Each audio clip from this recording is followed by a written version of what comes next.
Alright, welcome back to WMAC Now with your host Chuck Stevenson, coming at you with a special retro fight review. We're going to Kansas City, Kansas, October 6th, 2012, Invicta FC number 3. We're going to the main event, a vacant atomweight championship between Jessica Penne and Naho Sugiyama.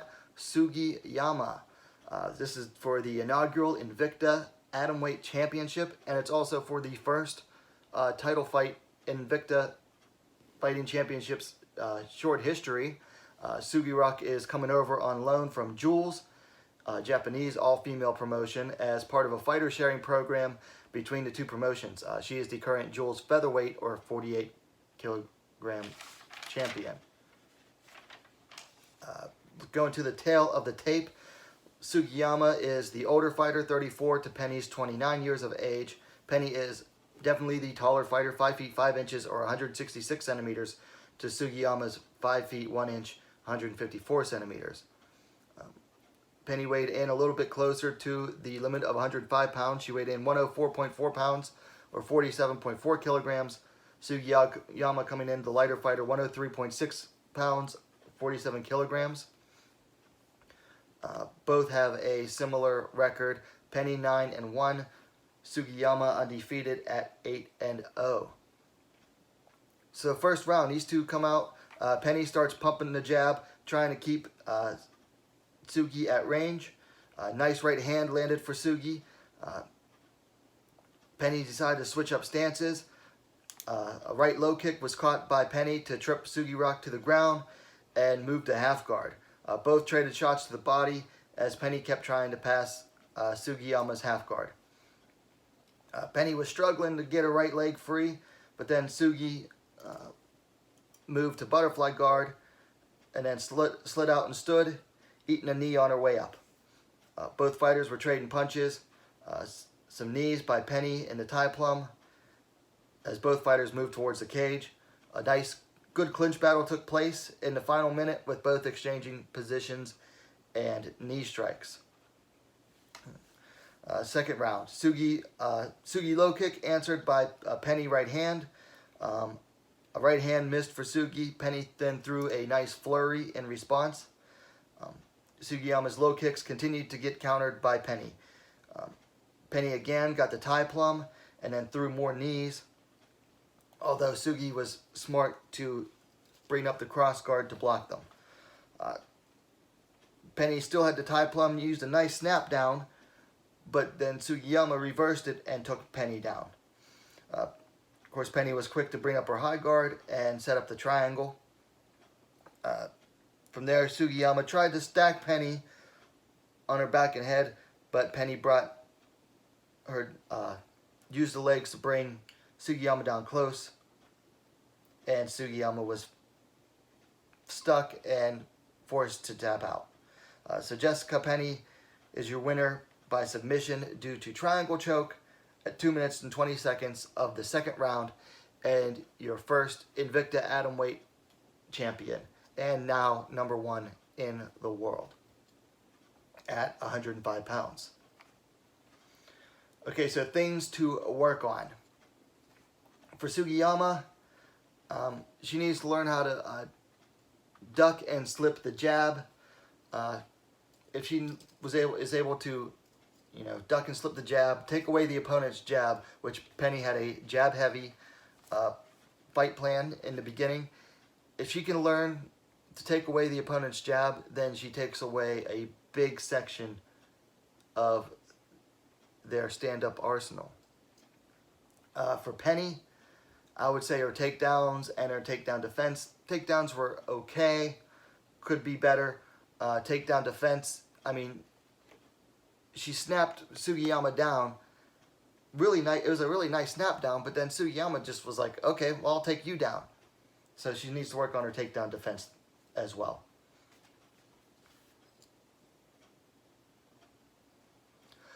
Okay, so that's the review for the fight. So let's look at this from a more modern perspective, as it were. So this was for the inaugural Invicta FC atomweight title. And as far as I know, this was the first atomweight title fight in the U.S. So this was huge for the atomweight division moving forward. Also, Penne was, I believe, the first non-Japanese to be ranked #1 at atomweight. So this represented a shift basically from, you know, the East to the West as far as the dominance in atomweight goes, and that lasted for a couple years. But it also represented a big shift from East to West as far as the overall dominance of the women's divisions. Before Strikeforce and then the UFC, really, Japan controlled the women's divisions. They were the ones that were regularly putting on fights. They were the ones that had the top fighters over there, inviting them over. Even in American fighters were usually going over to Japan to fight over there. So this represented a big shift from, you know, not only the atomweight division from East to West, it finally solidified the move from East to West of the women's divisions overall.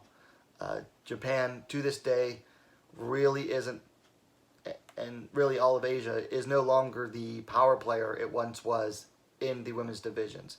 Atomweight has since moved back over there, really. The top atomweights are either in Asia or going there to fight championship fights. But for you know, a good several years, atomweight had moved west, and all the other divisions are still dominated in the West. As the first title fight in Invicta history, this helped solidify Invicta as being in it for the long haul. This was only their third event. They were still building steam. They were still trying to figure out how to make money besides ticket sales. I believe it was this event or the next one after this. They tried to go Ustream pay-per-view, and they crashed Ustream servers. So, but this solidified that Invicta FC, you know, when a promotion builds a title fight, it shows that they're in it for the long haul, or at least they have plans to be in it for the long haul.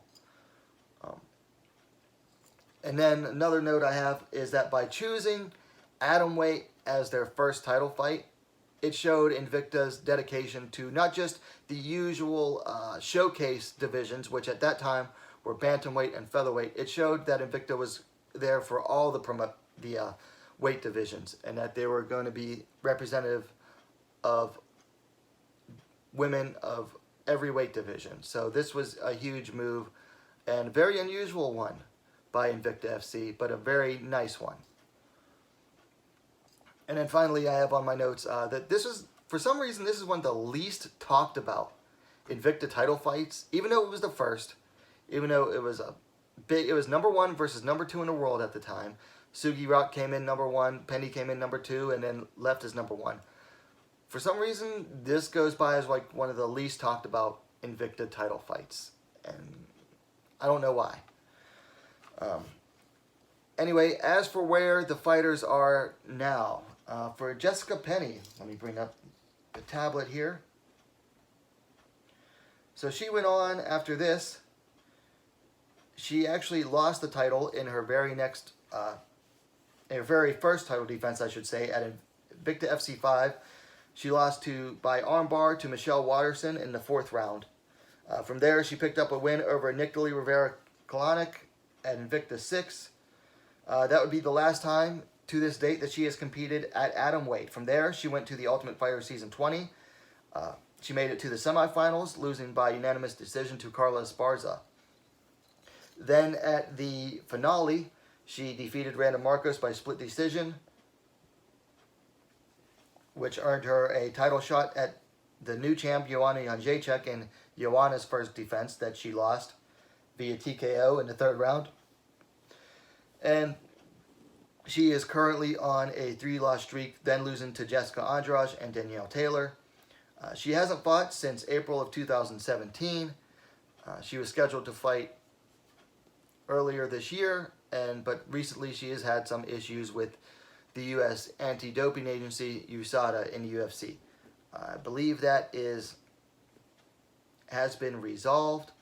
She is currently serving out a suspension and plans to be back later this year.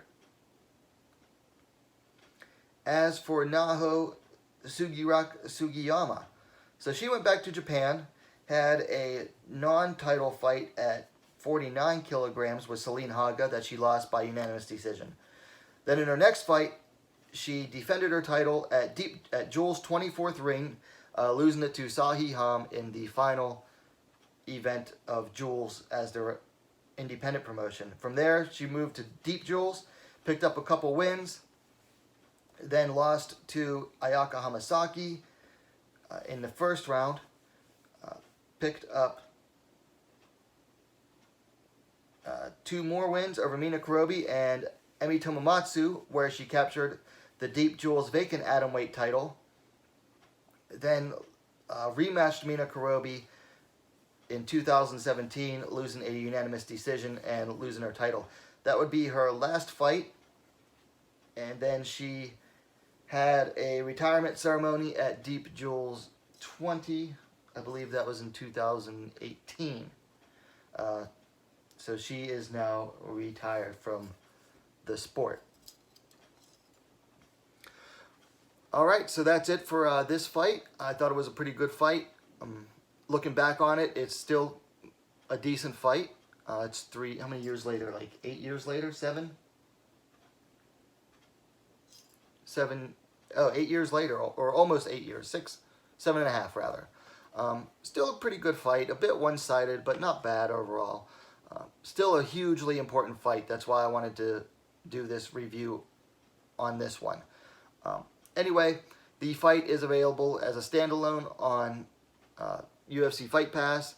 You can also watch the event in its entirety on Fight Pass. I don't think it's available on YouTube. It might be somewhere. You'd have to look. Anyway, let me know your thoughts on the fight in the comments down below. Of course, likes are always appreciated. And hey, what are you waiting for? Subscribe to WMMA Scene Now, the best, fastest growing women's mixed martial arts dedicated platform on YouTube. Don't forget to hit that bell for notifications. Be a lot cooler if you did. And we'll see you next time.